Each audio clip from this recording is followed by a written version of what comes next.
Now हम start करने लगे हैं acceleration due to gravity of the earth. Earth की ग्रेविटी जो है इसकी 3 पोजीशन में हम करेंगे, on the surface of earth, below the surface and above the surface. हम बात करते हैं कि एक्सेलरेशन ड्यू टू ग्रेविटी, इसका फॉर्मूला कैसे डिलीवर करना है, डिराइव करना है। Now acceleration due to gravity के बारे में सबसे पहले earth is a sphere approximately of uniform mass and density। जो अर्थ का स्फीयर है वो हम मान के चलते हैं कि uniform mass and uniform density का है। स्फीयर अपने जो स्फीयर होता है वो itself is composed of number of spherical balls। उस स्फीयर के अंदर फर्दर जो है बहुत सारे ऐसे spherical balls like structure present हैं। तो जो स्ट्रक्चर प्रेजेंट है that is point outside the shell, point जो है outside the cells behave as if the mass is concentrated at the centre. So to calculate the force between the earth and the point mass can be calculated by using Newton's universal law of gravitation। अर्थ के अंदर ही जो sphere हैं, छोटे छोटे जो sphere बने हुए हैं, उन स्फीयर के बीच में जो है कहीं पे P पॉइंट है और इस P पॉइंट के ऊपर हमें acceleration due to gravity find out करना है। For a point inside the earth we have to follow the following procedure। आगे हमारे पास एक ये डायग्राम दिया हुआ है। इस डायग्राम के अंदर आप देखेंगे आपके सामने जो है एक radius R, capital R E लिखा है, that is the radius of earth. P point दिया है जिसका मास m है, स्मॉल m, और P पॉइंट सेंटर से, सेंटर ऑफ अर्थ से P पॉइंट का जो डिस्टेंस है that is small r। Centre को हमने O लिया है, और D जो है that is the gap or difference between the radius of earth and the point charge। जो P पॉइंट है, सॉरी चार्ज नहीं बोलेंगे इसको, P पॉइंट जो है दैट इज उसका डिफरेंस है।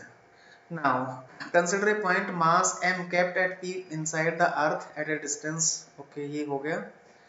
Now from center of the earth to the point P, center से the earth is assumed to be consist of number of cells। बहुत सारे cells जो है spherical, बहुत सारे स्फीयर जो है इसके अंदर हमने कंसिडर कर लिया है। The cells with radius either less than or equal to r make up a sphere of radius r for which the point P lies on the sphere। इसकी डिटेल हम आगे समझेंगे। mr is the mass of this sphere, जो हमने point लिया है। Thus the force on mass m at point P is क्या हो जाएगा, F is equal to G m, small m is the mass of the point, mass at that point, and mr upon r square। This is equation number 1। इसके बाद आता है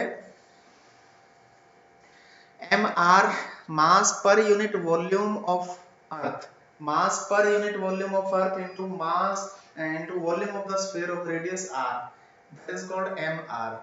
तो ये क्या हो जाएगा, mass per unit volume of earth, m is the mass of earth, and volume जो है स्फीयर का वॉल्यूम होता है that is 4/3 pi r cube। So r यहाँ पे रेडियस ऑफ अर्थ है, into volume of sphere of radius r, small r, that is 4/3 pi r cube।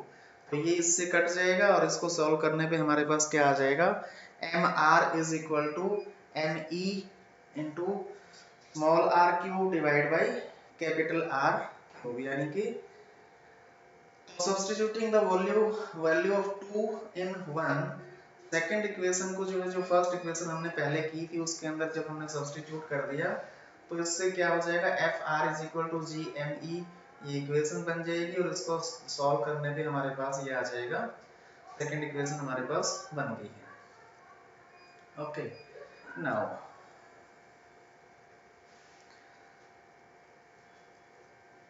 the acceleration experienced by m can be calculated from Newton's second law। और acceleration को calculate करने के लिए Newton के जो second law का हम use करेंगे that is F is equal to mg, that is equal to this one, and small g acceleration due to gravity।